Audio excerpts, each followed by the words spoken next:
Logistik Indonesia. Jadi adik-adik sekalian, saya juga ucapkan terima kasih sama Ibu Welani karena kami itu punya KPI, tadi sudah cerita bahwa anak mahasiswa lulusan itu harus sudah bekerja sebelum 6 bulan, kalau bisa gajinya di atas 6 juta. Ya, adik-adik gimana? Punya cita-cita jadi karyawan Bolore? Ya, mudah-mudahan ya. Ini adalah salah satu tugas dari siapkan untuk mahasiswa kami dalam menyambut dunia kerja. Oleh karena itu, saya berharap adik-adik jangan ngantuk ya. Jangan HP-nya dilihat. Silakan Bu Wel, beli kentang sama Mas Bima Sakti. Selamat datang di kampus ITL Trisakti. Kita berikan aplaus kepada Bu Welani dong. Memang ditahannya agak lama, Bu. Makasih.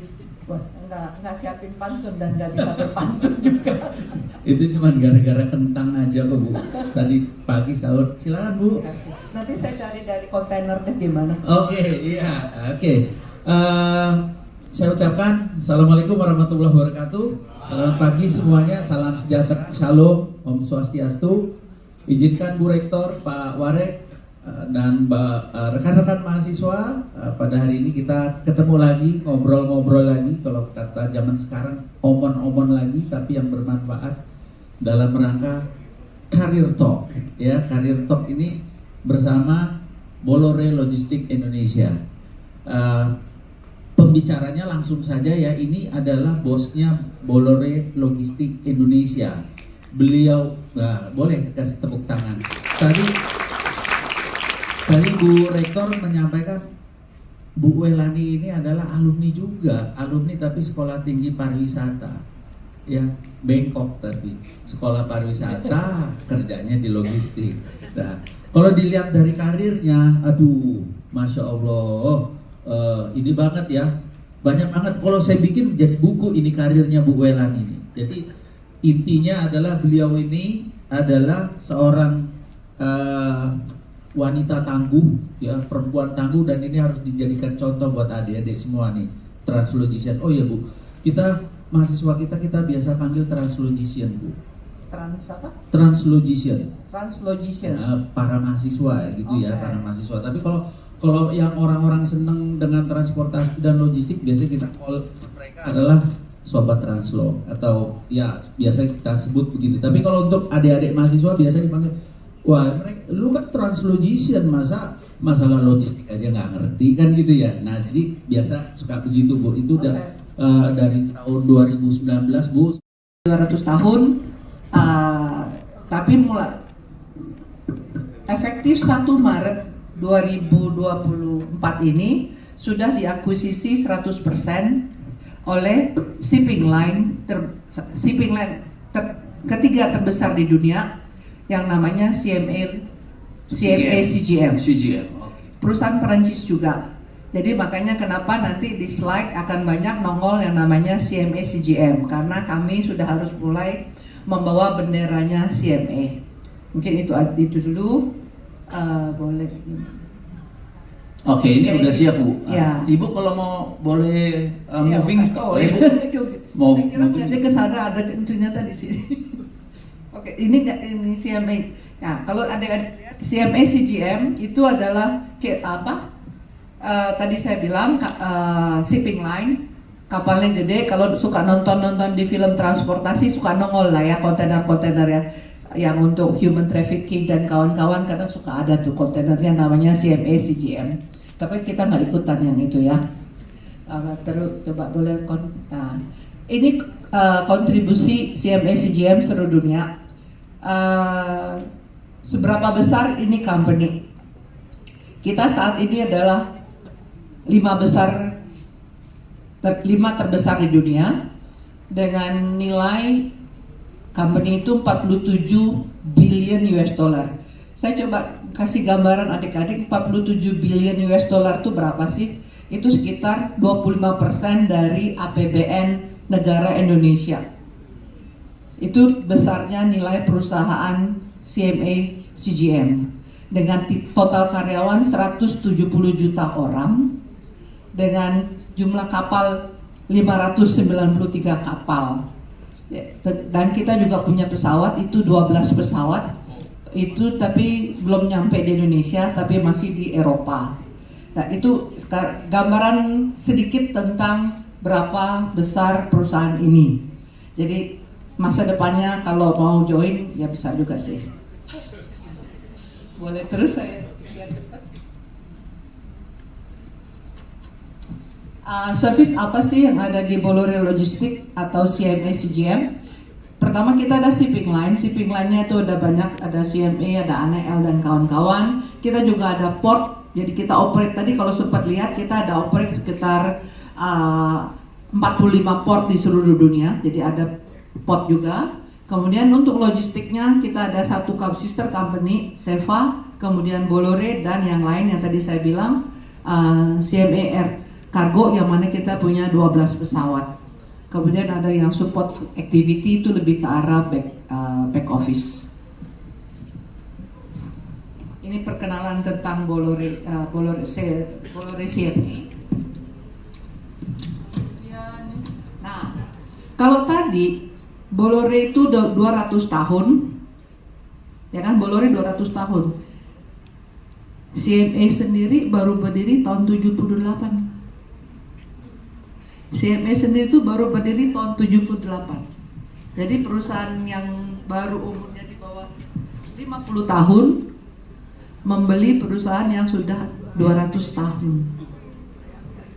Ya, itulah yang namanya transformation dan adoption, ya kan, growing.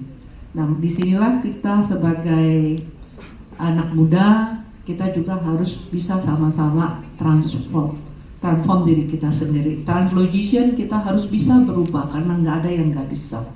Jadi ini sedikit aja. Nanti kalau baca ada di Pak Yosi slide-nya. Boleh continue. Nah, Bolloré itu tadi saya bilang. Nah, ini yang fun-nya. Fun-nya di CMA CGM. Kita adalah pertama kita sponsor untuk Ferrari. Jadi kalau nanti lihat Ferrari balap di F1 itu ada logonya kita nanti.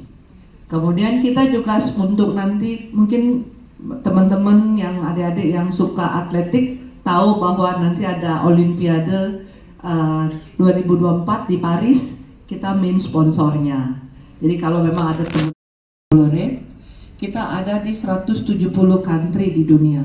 Di dunia ini ada negara, kalau dari A ke Z, negara-negara yang terdaftar bisa trading itu ada 220 negara. Dan kita ada di 170 negara.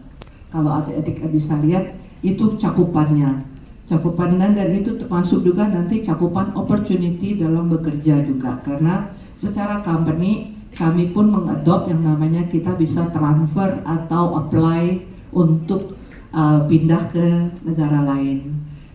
Sebagai contoh, selama saya di Bolloré Logistics ini, saya sudah ada satu karyawan yang bisa transfer ke Singapura. Kemudian waktu saya di DH, saya sebetulnya nanti kalau lihat saya sebetulnya ada kompetitor yang lain juga, kita ada beberapa karyawan yang bisa transfer kerja di luar negeri. Within company ya, within company. Boleh continue? Nah, apa sih yang dikerjakan di logistik company? Ini kita bagi logistik company kita bagi yang namanya pekerjaan itu ada yang namanya sektor atau vertikal. Salah satunya ada luxury and beauty. Nanti adik-adik bisa lihat apa sih luxury and beauty. Kemudian kita ada healthcare dan aid and relief. Ada aerospace dan defense, energi dan power tech, food and beverage, consumer, automobile, flavor and fragrance, high tech, civil engineer. Basically dalam logistik itu nggak hanya kirim barang sembarangan kirim. Jadi untuk masing-masing vertikal ini atau kita sebut sektor atau kita disebut komoditi, tergantung company-nya mau seksinya manggilnya apa, itu ada expertise-nya masing-masing. Mereka yang biasa menghandle luxury, kalau tiba-tiba dicemplung untuk handle power teknologi pasti nggak ngerti, karena equipment-nya beda, license-nya beda. Makanya kenapa ada spesialisasi untuk masing-masing sektor ini. Boleh continue? Nah, tadi kan udah tahu nih sektornya. Sekarang servisnya apa? Di transportasi seperti adik-adik udah belajar, itu kita juga di-separate lagi. Jadi tidak hanya kirimnya udara dan laut aja, cuman ada lagi yang lain nih. Kita ada by kereta api, kita ada juga by route, kemudian door to door, ada express, ada lagi yang lagi heboh, lebih seru, custom clearance, karena yang namanya kalau cuma ngirim doang kan gampang, cuman kalau customnya nggak bener nggak akan sampai di mana-mana, itu adanya di udara. Jadi kita ada expertise juga untuk custom clearance dan compliance, di mana kita provide, ada juga untuk konsultasi, terutama perusahaan-perusahaan yang baru mau masuk Indonesia atau yang punya problem. Kemudian kita juga ada, utama lagi, cargo security and safety. Mungkin adik-adik ada yang belajar mengenai weight and balancing pesawat, di mana itu penting banget. Weight and balancing tidak hanya untuk safety pesawat, tapi weight and selain itu juga ada yang belajar dangerous good. Nggak boleh sembarangan itu kirim bawa baterai. Kenapa sih baterai nggak boleh dibawa dalam koper, harus di hand carry, itu ada aturannya. Kemudian kita juga ada kontrak logistik, ada warehousing di situ. Jadi nanti kalau bisa dilihat bagaimana apa itu kontrak logistik, apa itu warehousing, di mana kalau biasanya order kan di marketplace, order online tiba-tiba datang, tapi itu nggak sembarangan. Gimana sih datangnya? Kemudian kita ada global supply chain, di mana kita juga manage customer-customer seluruh dunia supaya connect jadi satu. Yang terakhir kita ada yang sedikit kompleks dan benar-benar butuh expertise yang tinggi, itu yang namanya industrial project, di mana nanti saya akan share ke adik-adik apa sih industrial project. Industrial project basically kita sebut barang-barang yang tidak bisa masuk 4x4 kontainer. Jadi barang-barang yang tidak bisa dihandle dengan kondisi biasa, yang mana perlu special expertise untuk manage barang-barang tersebut. Mungkin kalau yang sekarang suka lihat yang lagi ngetrend wind turbine, pembangkit listrik tenaga angin. Kalau lihat di TV kan kipasnya kecil ya, tapi kalau didatengin itu kipas satu kipas itu bisa 60 meter, 50 meter. Bagaimana bawanya dari Tanjung Priuk bawa ke Palu, sementara alat-alatnya kita nggak ada. Jadi itu harus ada expertise-nya. Terus lagi brandnya dikenal, kita sebut consumer and retail, ya ada Levi's, Coca-Cola, LV, ya banyak sih ya, kayak Carrefour.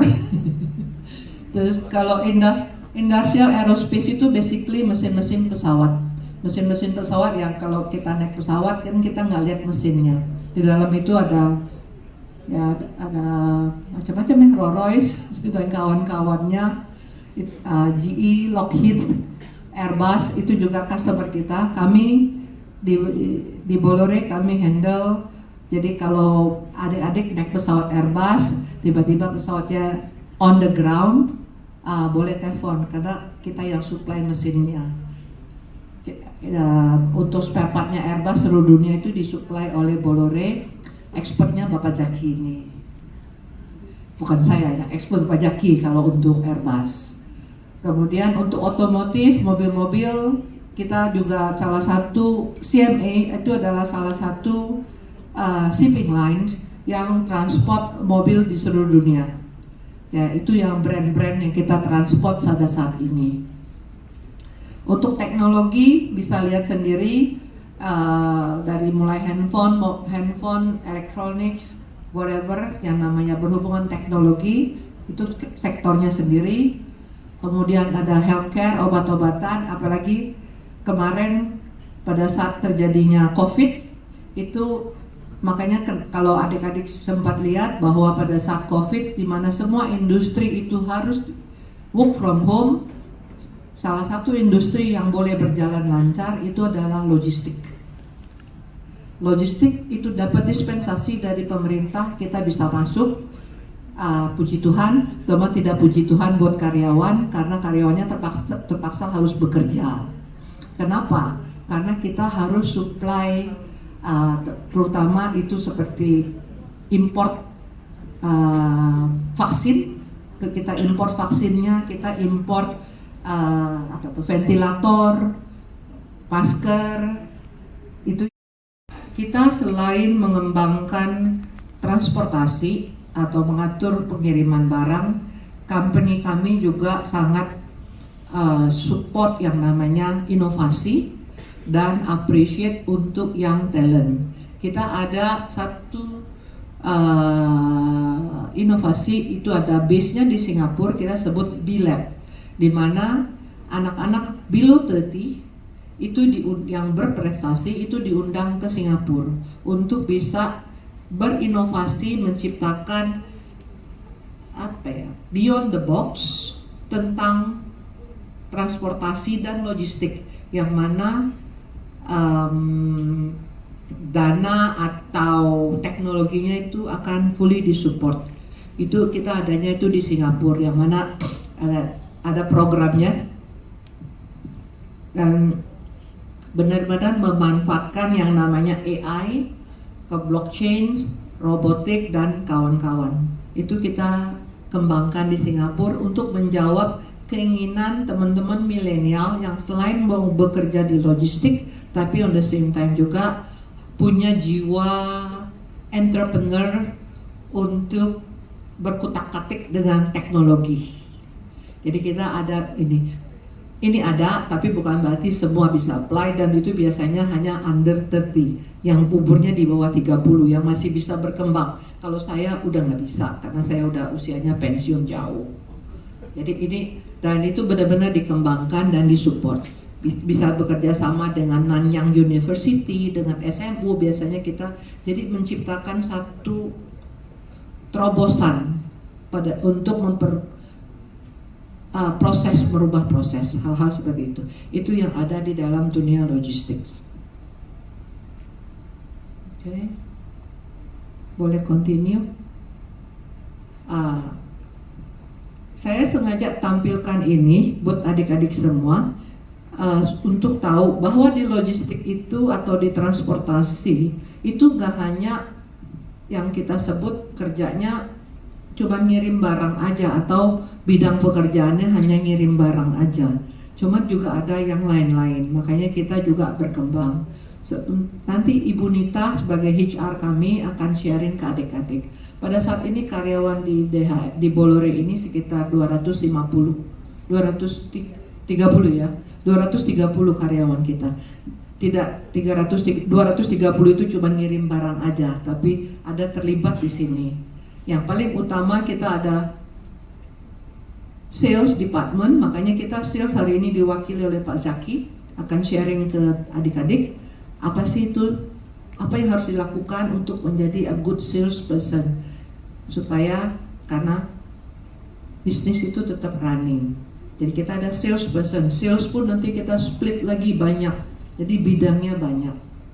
Kemudian kita ada yang namanya middle office, basically yang support function, operation. Di dalam operation itu kita ada F-rate, ada yang tadi kita bilang F-rate yang ngurus pengiriman barang, C-rate, custom broker, tracking, warehousing, billing, customer service, implementation, itu ada di bagian middle office.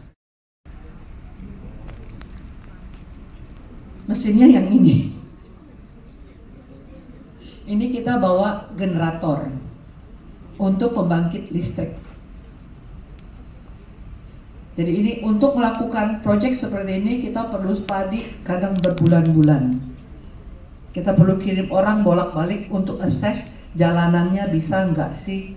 Sometimes kami harus mengaspal, sometimes kami harus meruntuhkan beberapa pohon atau tembok atau rumah orang supaya bisa jalan. Jadi hal-hal seperti ini yang kita lakukan. Ini salah satu proyek kita lakukan di Freeport kalau saya nggak salah. Boleh lanjut lagi. Ini ada contoh lagi yang sama, ya ini di Maumere, pembangkit listrik. Kan ingat program pemerintah kita yang saat ini terjadi supaya Indonesia terang, termasuk sampai Indonesia Timur. Nah ini salah satu proyeknya yang kita lakukan, pengiriman barang-barang untuk menerangkan Indonesia. Jadi di Indonesia Timur kita juga kirim, kita juga bangun pelabuhan kecilnya itu yang ujung sana itu kita yang bangun supaya kapalnya bisa merapat, karena kalau nggak ada kapalnya nggak merapat. Nah untuk bangun itu nggak sembarangan adik-adik, kita mesti koordinasi dengan Menteri Kelautan pada saat itu Ibu Susi Pujiastuti. Kenapa? Supaya tidak terjadi, untuk mencegah kerusakan terumbu karang.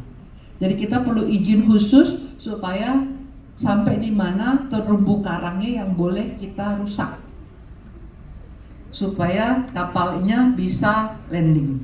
Nah itu yang kita harus lakukan. Jadi skupnya sebagai Translogician itu banyak banget. Ini, kemudian yang lain, boleh yang lain. Ini di Freeport. Kalau di Freeport udah tahu lah ya, nggak masalah. Hanya cerita besarnya aja. Itu juga kita charter kapal. Kemudian selanjutnya, ini contoh aja. Ini unit-unit yang besarnya, bisa dilihat comparison orangnya dengan barangnya, supaya untuk lihat bahwa betapa kompleksnya logistik itu. Terus, nah ini kalau kemarin ini kalau pada saat COVID, ingat kebutuhan air oksigen itu sangat besar. Salah satunya yang disuplai oleh Air Liquid untuk rumah sakit seluruh Indonesia pada saat itu, bersama juga dengan Samator. Nah ini mesin untuk memproduce oksigen murninya, kita bantu untuk bawa. Terus, selain tadi kan laut terus ya, nah ada funnya juga, kita juga charter pesawat. Jadi bisa foto. Kalau ini bukan saya, freight manajernya foto, karena kita charter pesawat. Pada saat itu kita charter pesawatnya ke Australia dan ke Malaysia. Kita melakukan hal-hal seperti ini. Untuk experience sharing ini secara slide selanjutnya.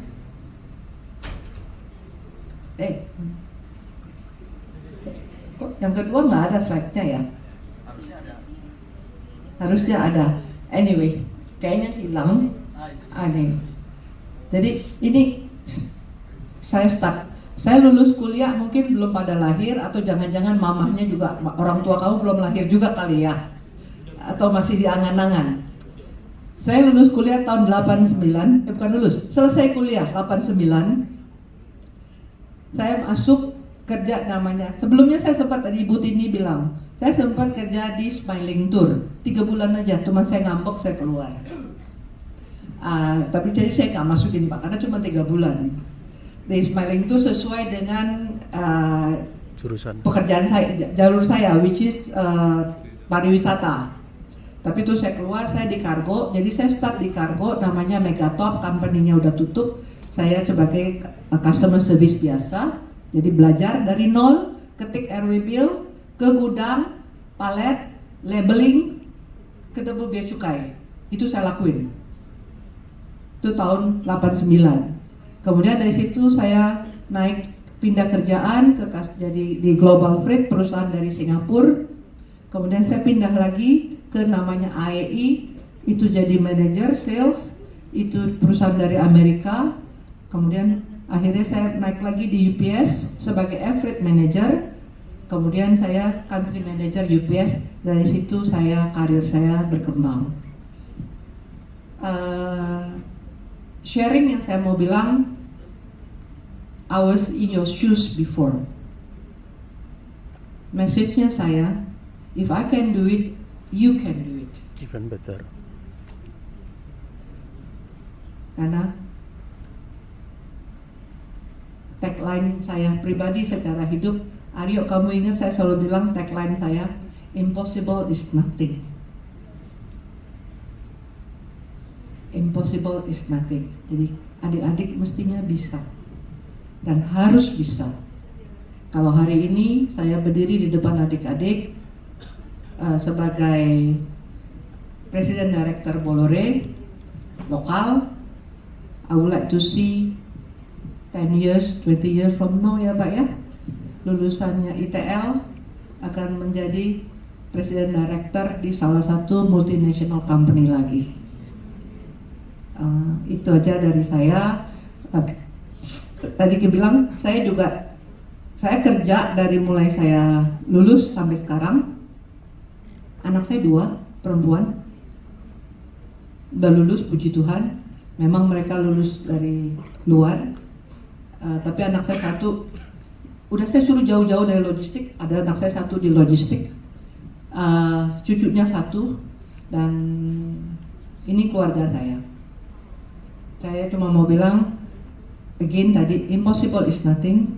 Kita bisa sebagai perempuan, ingat tadi saya bilang saya perempuan, kita bisa berkarir tanpa meninggalkan keluarga, dan itu pasti bisa. Kalau saya bisa, kenapa kamu nggak bisa? Sama kayak Ibu Tini jadi rektor, itu bisa. Mindset bahwa kita harus melakukan perubahan, kita harus berani mendobrak. Nah, itu yang terjadi di Bolloré. Saya ambil contoh, tadi sempat lihat sektor-sektor yang kita sebut. Disitulah kenapa kita kembangkan expertise di masing-masing sektor tersebut. Karena bisa saja terjadi pada saat ini sektor misalkan ya teknologi itu lagi jelek. Contoh nih, tahun lalu pada saat COVID kan nggak ada tuh pabrik yang berkembang kan? Pada saat COVID karena pabrik harus tutup kan? Nah pada saat pabrik harus tutup berarti kan produksi banyak turun, berarti ekspor importnya banyak kurang kan untuk pabrik tersebut. Tapi kan kita tetap harus gajian, tetap harus makan. Nah sektor yang lain yang berkembang, yang berjalan adalah food and beverage, dan tadi yang saya bilang healthcare dan aid and relief. Disitulah kita ada yang namanya business transformation. Kemudian ada lagi kita sebut sektor aerospace. Kemarin pada saat COVID pesawat kan nggak ada yang terbang kan, aerospace-nya mati. Kalau kita hanya expert di aerospace doang, teman kita nggak ada sektor yang lain, ya makanya banyak company gulung tikar. Makanya kita harus dia nggak tahu ngirim barang Pak, dia nggak pernah di kantor. Saya aja ketemu mungkin setahun sekali sama karyawan itu, karena tugasnya di lapangan terus. Kerjanya apa? Ngukur jalan, ngukur berat jembatan, ngukur tingginya tiang listrik, ngukur gitu, ngukur kepadatan tanah. Nah itu, jadi kita punya tim itu. Jadi dia harus melakukan itu.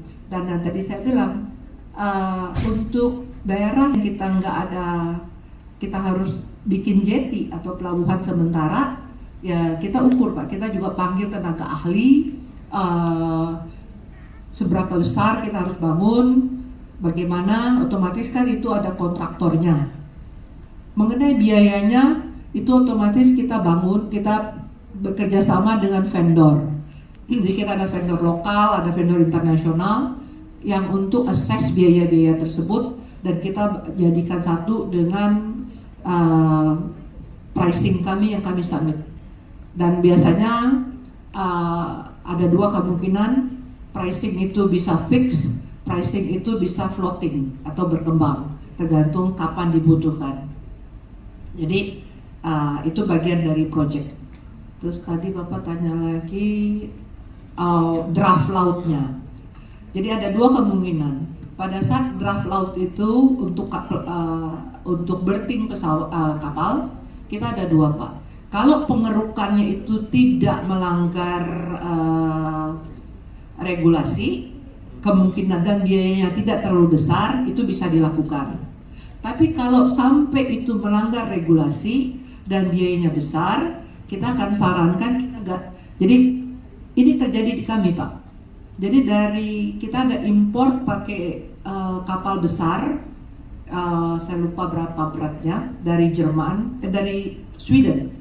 Kita bawa ke Papua, cuman kapalnya itu besar banget dan nggak bisa berting karena kalau kita harus dia berting itu koral itu rusak semua. Jadi kita sarankan akhirnya kita pakai kapal kecil. Jadi di tengah laut itu barang kita pindahkan ke kapal kecil untuk bisa turun di pelabuhan tradisional atau jetty sementara. Itu yang kita lakukan, Pak. Memang ada biayanya sih semua, tergantung coverage customer-nya. Ada lagi, Pak? Oke, cukup Pak Paulus ya, karena masih harus berbagi. Mungkin yang terakhir tadi dari Ibnu tadi ya. Kira-kira kok bisa gitu Ibu? Ibu kok bisa? Kalau bilang gini, beda masanya kali ya, nomor satu itu. Pada masanya saya mulai bekerja, itu bahasa Inggris masih susah. Makanya kenapa saya secara pribadi, saya urge adik-adik semua belajar bahasa. Belajar bahasa, masterin bahasa, terutama master bahasa Inggris kamu. Nggak hanya membaca, tapi harus bisa speaking, presentation, karena itu penting banget. Jadi master bahasa Inggris. Bahasa Inggris jadikanlah bahasa ibumu. Memang jangan melupakan bahasa Indonesia, tapi dalam bisnis kita harus bisa pertama bahasa Inggris. Nah, yang kedua, kalau saya boleh sharing, untuk menjawab kondisi saat ini, selain bahasa Inggris, karena competition kamu itu besar, ambil second language. Ambil second language supaya kamu bisa lihat market itu sekarang di mana. Dunia sudah berkembang. Kalau kau bisa bahasa Mandarin, itu akan membantu kamu karena Chinese investment itu ada di mana-mana. Jadi belajar kalau boleh Mandarin. Kalau Jepang, maaf saya ngomong, boleh ditinggal saat ini karena ekonomi Jepang itu lagi minus. Masterin bahasa selain bahasa Inggris, otomatis kalau kau mau kalau saya udah ketuaan, kalau kau mau master lagi bahasa Jerman. Kalau bahasa Prancis, not really, tapi menurut saya Jerman itu penting kalau kau mau. Mandarin itu saya sarankan. Korea ya kalau mau ikut-ikutan K-pop. Di tengah Bu Rektor ada fotografer siapin.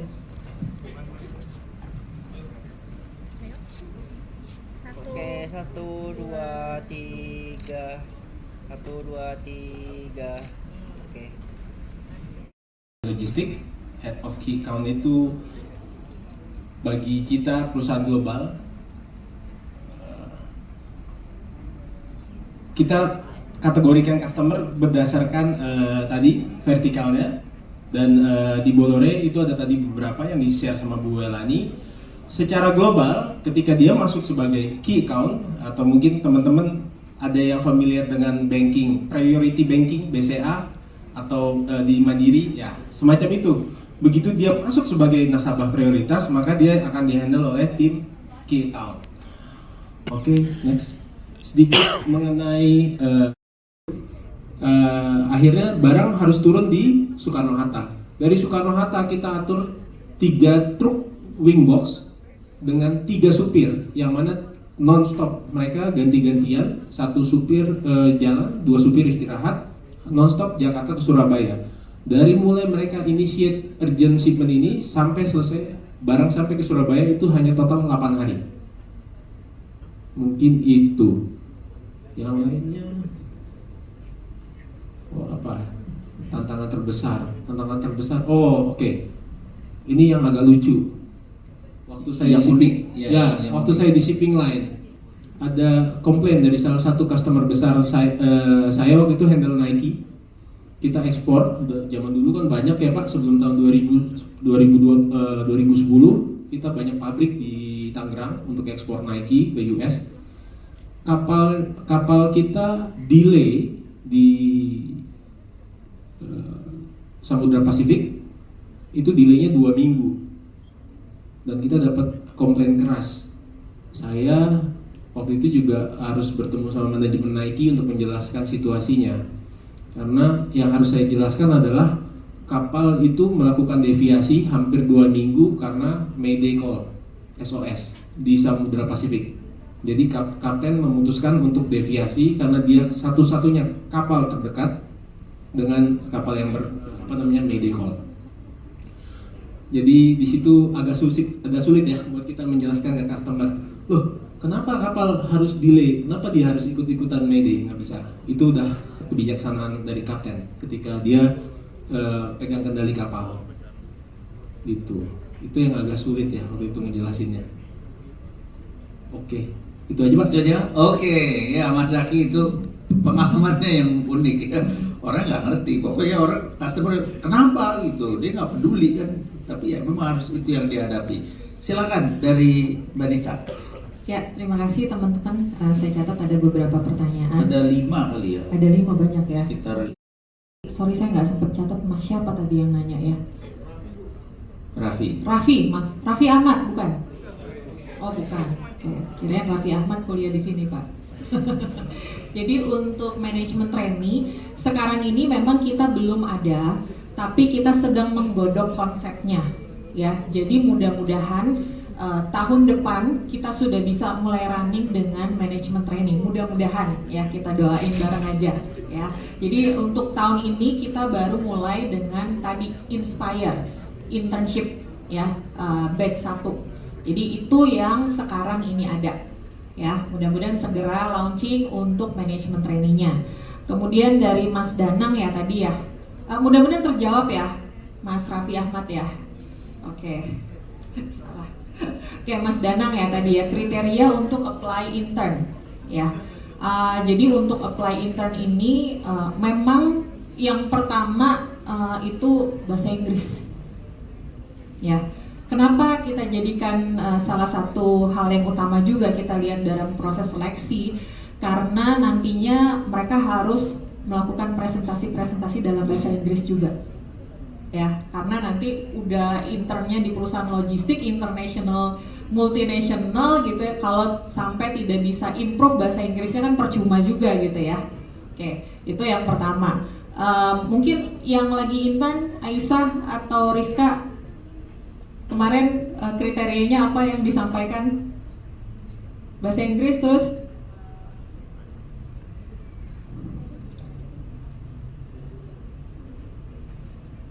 Biar teman-teman di sini juga tahu nanti kalau mau ada lagi batch yang kedua.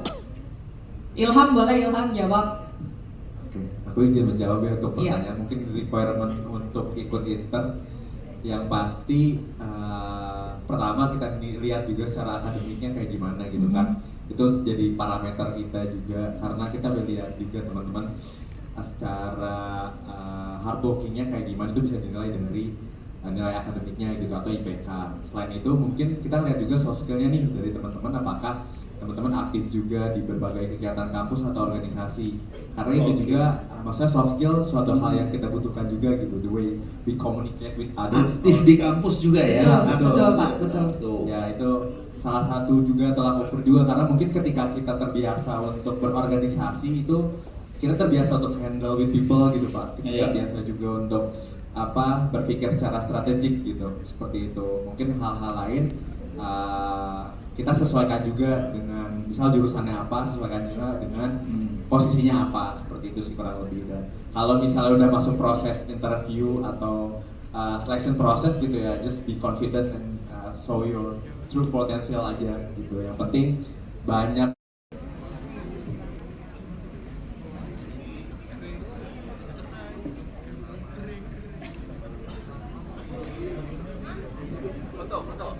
Ya, boleh merchandise ditaruh di depan biar terlihat buat dokumentasinya. Agak merapat. Iya, agak nyerong ya. 1, 2, 3. 1, 2, 3.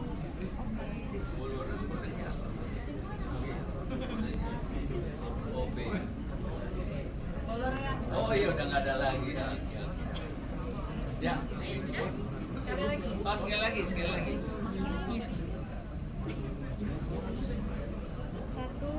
2, 3. Masih.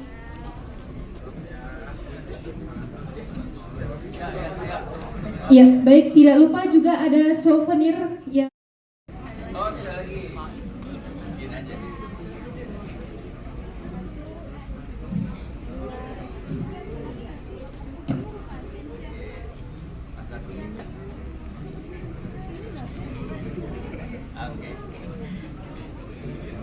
baik, terima kasih.